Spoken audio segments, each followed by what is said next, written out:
नमस्कार मेरे सनातनी परिवार, हम हिंदुस्तानी आर के चैनल पर आप सभी का बहुत बहुत स्वागत है। अभी जो आने वाली तिथि है यानी कि 6 दिसंबर 2024 क्यों महत्वपूर्ण है, इसकी हम आज बात करने वाले हैं। तो मित्रों, आइए देर न करते हुए, आप अगर इस चैनल पर नए हैं तो हम हिंदुस्तानी आर के चैनल को सब्सक्राइब कर लीजिए, साथ ही बाजू वाले बेल आइकन को भी प्रेस कर लीजिए। और अंत में वीडियो पसंद आता है, जानकारी पसंद आती है तो शेयर तो बनता ही है। मित्रों, आइए हम जानते हैं कि क्या है महत्व। 6 दिसंबर यानी कि मार्गशीर्ष मास के शुक्ल पक्ष की पंचमी तिथि, और इस तिथि का बहुत महत्व है। सबसे पहले बात की जाए तो विक्रम संवत 1562 में मार्गशीर्ष मास के शुक्ल पक्ष की पंचमी तिथि को स्वामी हरिदास की सघन उपासना के फलस्वरूप वृंदावन के निधिवन में श्री बांके बिहारी जी महाराज का प्राकट्य हुआ। बिहारी जी के इस प्राकट्य उत्सव को बिहार पंचमी के नाम से भी जाना जाता है और बिहारी पंचमी के नाम से भी जाना जाता है, क्योंकि ये बांके बिहारी को समर्पित है। बिहार पंचमी के दिन ठाकुर जी के बाल स्वरूप को पीत वस्त्र, श्रृंगार, स्वर्ण आभूषणों का, विभिन्न प्रकार के सुगंधित पुष्प, मेवायुक्त हलवा, खीर एवं 56 भोग अर्पित किए जाते हैं। बिहार पंचमी के दिन श्री बांके बिहारी जी के प्राकट्य के साथ साथ ही स्वामी हरिदास जी महाराज की बिहारी जी के प्रति अनन्य भक्ति को भी याद दिलाता है ये दिन। मित्रों, इसकी विस्तार से जानकारी हम कल की वीडियो में बताएंगे, लेकिन आज हम जानेंगे कि इसका और भी महत्व क्या है। मार्गशीर्ष माह के शुक्ल पक्ष की पंचमी तिथि को विवाह पंचमी के रूप में मनाया जाता है। हिंदू धर्म और सनातन मान्यताओं के अनुसार विवाह पंचमी के दिन भगवान श्री राम और माता सीता का विवाह हुआ था।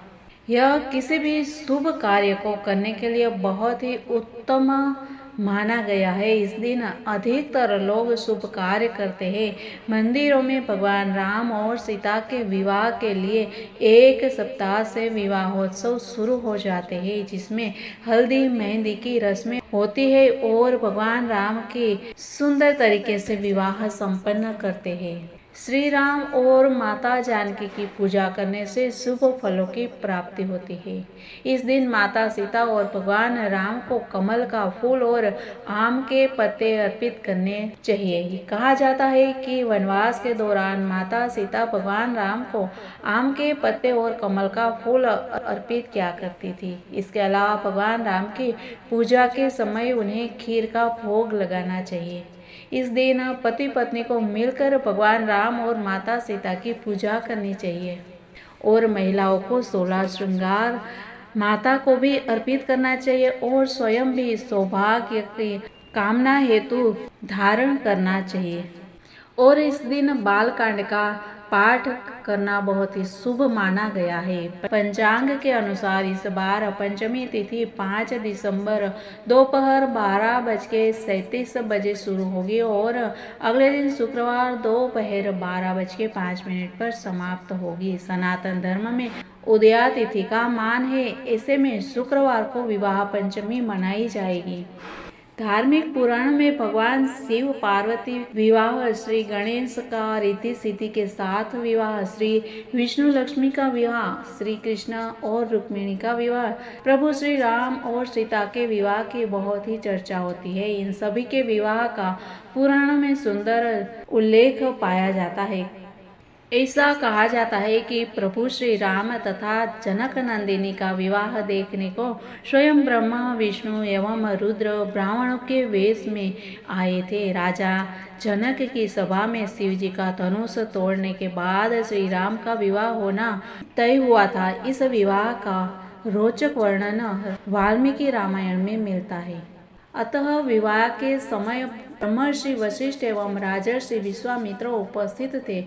दूसरी ओर सभी देवी और देवता भी विभिन्न वेश में उपस्थित थे। चारों भाइयों में श्री राम का विवाह सबसे पहले हुआ। विवाह पंचमी की कथा इस प्रकार है। विवाह पंचमी की कथा के अनुसार भगवान शिव जी का धनुष बहुत ही शक्तिशाली और चमत्कारिक था। शिव जी ने जिस धनुष को बनाया था उसकी टंकार से ही बादल फट जाते थे और पर्वत हिलने लगते थे। ऐसा लगता था मानो भूकंप आ गया हो। इसी के एक तीर से त्रिपुरासुर की तीनों नगरियों का ध्वस्त कर दिया गया था। इस धनुष का नाम पिनाक था। देवी और देवताओं के काल की समाप्ति के बाद इस धनुष को देवराज इंद्र को सौंप दिया गया था। देवताओं ने राजा जनक के पूर्वज देवराज को दे दिया। राजा जनक के पूर्वजों में निमि के ज्येष्ठ पुत्र देवराज थे। शिव धनुष उन्हीं के धरोहर स्वरूप राजा जनक के पास सुरक्षित था। उनके इस विशाल काय धनुष को कोई भी उठाने की क्षमता नहीं रखता था। इस धनुष को उठाने की एक युक्ति थी। जब सीता स्वयंवर के समय शिव के धनुष को उठाने की प्रतियोगिता रखी गई तो रावण सहित बड़े बड़े महारथी भी इस धनुष को हिला नहीं पाए।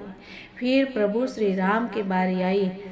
गुरु विश्वामित्र जनक जी को बेहद परेशान और निराश देखकर श्री राम जी से कहते हैं कि हे पुत्र श्री राम, उठो और भव सागर रूपी इस धनुष को तोड़कर जनक की पीड़ा का हरण करो। प्रभु श्री राम की बारी आई तो वे जान गए थे कि यह कोई साधारण धनुष नहीं बल्कि भगवान शिव का धनुष है। इसीलिए सबसे पहले उन्होंने धनुष को प्रणाम किया। फिर उन्होंने धनुष की परिक्रमा की और उसे संपूर्ण सम्मान दिया। प्रभु श्री राम की विनयशीलता और निर्मलता के समक्ष धनुष का भारीपन स्वतः ही तिरोहित हो गया और उन्होंने उस धनुष को प्रेम पूर्वक उठाया और उस पर प्रत्यंचा चढ़ाई और उसे झुकाते ही धनुष खुद ब खुद टूट गया। कहते हैं कि जिस प्रकार सीता शिव जी का ध्यान कर सहज भाव बिना बल लगाए धनुष उठा लेती थी, उसी प्रकार श्री राम ने भी धनुष को उठाने का प्रयास किया और सफल हुए। यदि मन में श्रेष्ठ के चयन की दृढ़ इच्छा है तो निश्चित ही ऐसा ही होगा। सीता स्वयंवर तो सिर्फ एक विधि थी। असल में सीता ने राम और राम ने सीता को पहले ही चुन लिया था। मार्गशीर्ष मास की शुक्ल पक्ष की पंचमी को भगवान श्री राम तथा जनक पुत्री जानकी यानी कि सीता का विवाह संपन्न हुआ था और तभी से इस पंचमी को विवाह पंचमी के पर्व के रूप में मनाया जाता है। तो सभी भक्तों को इस पर्व की बहुत बहुत शुभकामनाएं। मिलते हैं कल, तब तक के लिए सबको जय हिंद, वंदे मातरम, भारत माता की जय, सनातन धर्म की जय।